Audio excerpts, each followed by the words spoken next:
नए साल के बजट में पंचायती राज विभाग की तरफ से भी बहुत सारे काम होने हैं। हमारे साथ विभाग के मंत्री मुरारी प्रसाद गौतम हैं, उनसे जान लेते हैं। मंत्री जी, क्या नए साल में होने जा रहा है? ये नए साल में इस बजट में आपने देखा होगा कि बजट तो पंचायती राज का, और जैसा कि सभी लोग जानते हैं कि महात्मा गांधी जी की जो सोच थी और राजीव गांधी की जो सोच थी कि देश का विकास या प्रदेश का विकास जब तक से गांव का विकास नहीं होगा तब तक से संभव नहीं है। तो गांव के विकास के लिए पंचायती राज की स्थापना हुई थी और राजीव गांधी जी ने जो 73वां संशोधन और 74वां संशोधन लाया, उसके बाद से पंचायतों को सशक्त और सुदृढ़ करने का जो उनकी सोच थी, निश्चित तौर पे आज हम बिहार में उसको अमली जमा पहनाने जा रहे हैं। और जो भी हमारे यहाँ योजनाएं चल रही हैं, नल जल की हो, सोलर लाइट हो, जिम का अधिष्ठापन हो, कब्रिस्तान घेराबंदी हो, श्मशान घाट की सौंदर्यीकरण हो, ऐसी गली नली, कई तरह की सड़क की योजनाएं, बहुत सारी योजनाएं हमारे विभाग से चल रही हैं और निश्चित तौर पे आने वाले समय में और बहुत ही अच्छी दिखेगी। जो लोगों में उम्मीदें थी कि पंचायती राज के द्वारा हमारे गांव को क्या होनी चाहिए और कैसे नगर और शहर जो जिस तरह से विकसित हो रहे हैं, तो गाँव को भी विकसित करना है, तो वो सारी चीज़ें हो रही हैं। हम जैसा कि अभी जो शिकायतें आती थी कि पंचायत का जो पंचायत सरकार भवन बने हैं वहाँ कार्य नहीं हो रहे हैं, तो हम प्रत्येक पंचायत सरकार भवन पे सीसीटीवी कैमरा भी लगवा रहे हैं ताकि उससे हमारे जो कर्मी हैं उनकी एक्टिविटीज़ का भी पता चले कि कौन आ रहे हैं, कौन नहीं आ रहे हैं और किस तरह के कार्य हो रहे हैं, लोगों की क्या परेशानियाँ हो रही हैं, और उसमें कई तरह के सुधार भी हैं जो हम आने वाले समय में करने वाले हैं।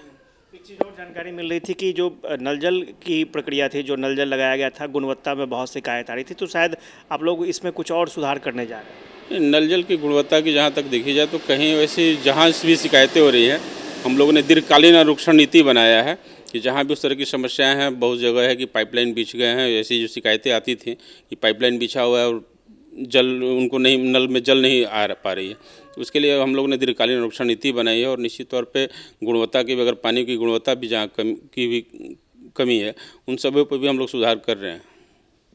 कई जगहों पर जिम की व्यवस्था की गई थी, जिम अधिष्ठापन किया गया था, लेकिन संचालन ठीक से नहीं हो रहा था या फिर इक्विपमेंट में भी गड़बड़ी थी, तो क्या उसको लेकर के भी कुछ प्लान है? निश्चित तौर पे जो जिम में कुछ जगह से शिकायतें आई थी, हम लोगों ने मीडिया और पेपर के माध्यम से देखा था कि बहुत सारी पंचायतों में कहीं कहीं जहाँ स्थापित जिम हुए थे और उनका कुछ क्वालिटी निर्धारित नहीं थी और रेट का भी कुछ डिफरेंसेस था। वो इस बार हम लोग जो प्रक्रिया ला रहे हैं उसमें पूरा स्पेसिफिकेशन है कि किस क्वालिटी की जिम की जो क्वालिटी होगी, जो इक्विपमेंट्स लगेंगे उनकी क्या क्वालिटी होनी चाहिए, स्पेसिफिकेशन के साथ हम लोगों ने क्लियरेंस किया और रेट भी निर्धारित हो गई, उसी रेट के अनुकूल उसकी क्रय करनी है। स्ट्रीट लाइट भी बहुत बड़े पैमाने पर लगाए जाने हैं और जो लक्ष्य था शायद लक्ष्य से पीछे चल रहा है। और निश्चित तौर पर हम लोगों ने कई बार विभाग के स्तर से समीक्षा हुई, मेरे स्तर से भी हुई है और विभागीय पदाधिकारियों के स्तर से भी समीक्षा उस पर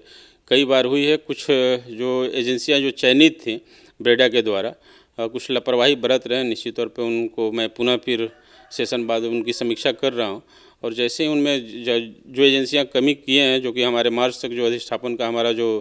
कार्य था कि प्रत्येक पंचायत के 4 वार्ड में अधिष्ठापित कर देना था सोलर लाइट, निश्चित तौर पर उसमें कुछ दिक्कतें आई हैं और बहुत सारी एजेंसियां अधिष्ठापित नहीं कर पाए हैं और कार्य प्रारंभ नहीं कर पाए हैं। उन एजेंसियों को चयनित करके उनको ब्लैक लिस्टेड भी किया जाएगा और नए एजेंसियों को भी अवसर दिया जाएगा जो कि उसी रेट पे जो ब्रेडा ने निर्धारित रेट किया और जो मटेरियल्स का स्पेसिफिकेशन है उसी के अनुकूल अन्य एजेंसियाँ अगर कार्य करनी चाह रही हैं उनको भी हम लोग लेने का प्रयास करेंगे। सवाल मुरारी जी, सब लोगों को इंतजार था कि मुरारी गौतम सदन में बोलेंगे, सदन में उनका स्पीच होगा, क्या आपको लगता है आपको भी इसका मलाल रह गया? नहीं नहीं, ऐसी कोई बात नहीं, स्पीच का कोई मामला नहीं होता है, ये तो समय के तो अनुसार होता है और जब वाद विवाद चलती है तो समय अभाव निश्चित तौर पे हो जाती है और 4 डिपार्टमेंट एक दिन में तो चारों डिपार्टमेंट की वक्तव्य एक साथ नहीं हो सकती है, कहीं ना कहीं किसी डिपार्टमेंट का अपना वक्तव्य रोकना पड़ता है और सीधे सदन पटल पे देना होता है। हम लोगों ने सदन पटल पे रखा, माननीय डिप्टी सीएम जी का भी डिपार्टमेंट था तो निश्चित तौर पे, और जब सीएम और डिप्टी सीएम की डिपार्टमेंट रहे तो हम अन्य डिपार्टमेंट को थोड़ा सी शिथिलता निश्चित तौर पे बरतनी चाहिए। ऐसी कोई मलाल नहीं है कि हमें वक्तव्य का मौका नहीं मिला, वक्तव्य सार्वजनिक तौर से सभी माननीय सदस्यों को और सभी मीडिया को दी जा चुकी है, वक्तव्य का कोई मलाल नहीं।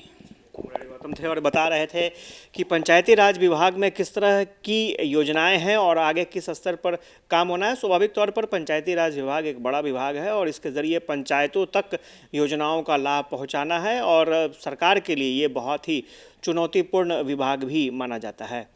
कैमरा पर्सन श्याम के साथ आशुतोष चंद्र, कशिश न्यूज़, पटना।